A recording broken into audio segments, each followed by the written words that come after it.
बरपुत्र सम्मान योजना रे बाजीराउत ग्राम को उद्घाटन कले प्रधानमंत्री नरेंद्र मोदी। तालियों के बीच गुड़ागुड़ी सहित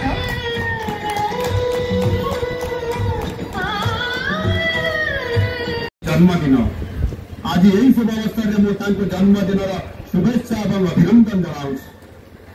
देशर सेवार सुस्थ निरामय जीवन कामना करुँ।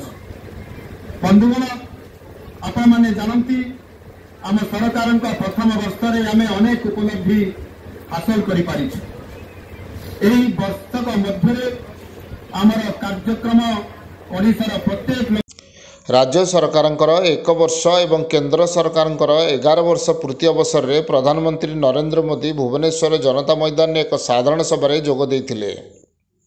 यह अवसर में देशर सर्वकनिष्ठ स्वाधीनता संग्रामी शहीद वीर बाजीराउत ग्राम भुवन ब्लॉक नीलकंठपुर ग्राम को बरपुत्र सम्मान योजना रे वर्चुअल माध्यम रे प्रधानमंत्री नरेंद्र मोदी उद्घाटन करिसेंती।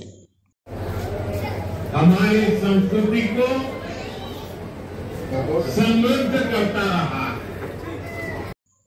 यह योजना रे नीलकंठपुर ग्रामर प्रत्येक लोक मानकर सर्वनिम्न आवश्यकता पूर्ण करा जिवो। यासह बाजीराउत पीठर उन्नतीकरण पर्यायक्रमे सरकार पांठि जोगाई देवे। यह कार्यक्रम में जिलापाल सोमेश उपाध्याय एवं बाजीराउत पिलादिनर सांग कान्हू मल्लिक समेत जिलार प्रशासनिक अधिकारी माने जोग देइथिले।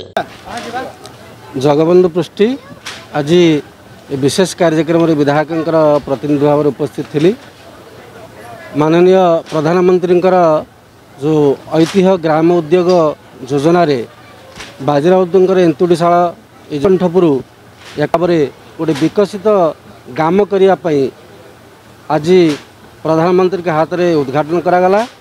ये गाँव स्वास्थ्य शिक्षा परिमल परिवेश एवं सौंदर्यकरण दृष्टिकोण आगामी दिन में ये अंचल गोटे स्वतंत्र स्थान निर्माण करने प्रधानमंत्री के आह्वान रे आम अंचल आमर प्रिय नेता विधायक माननीय शत्रुघ्न पूर्ण सहयोग रे ये कार्य चालू रहिबा। ढेंकानालरू सौम्यरंजन महांती रिपोर्ट नागराज न्यूज।